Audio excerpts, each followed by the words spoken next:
Dobro jutro svima, nalazimo se u McDonald's Koperniku i ovdje smo da prvo uzmemo doručak, popijemo kavu, ali da podijelimo 90 dana doručka u McDonald'su. Nekako. Doručak je spreman. Šta smo dobili, šta smo nas pakirali?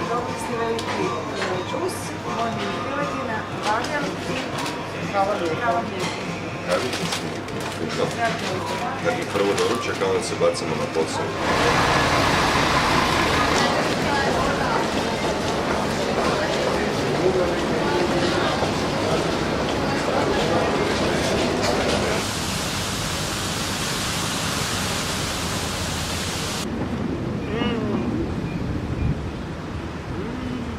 Kavica.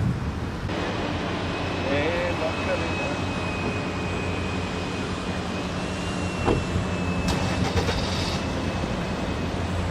Bog. Uvijek se otvaramo. Jesam, Bog. Čula sam da imate poplavljeni džingala za doručak.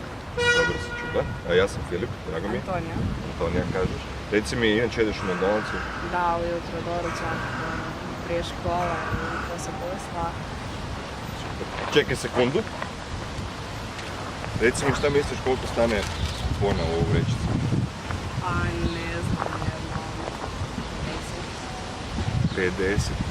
Čekaj, samo da ti pokažem. Molim te podrži mikrofon.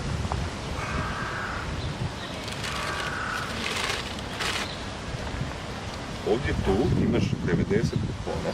Dakle, 3 mjeseca možeš jest i tvoji mama i tata, kolege, ne znam, ekipa iz razreda, 90 komada.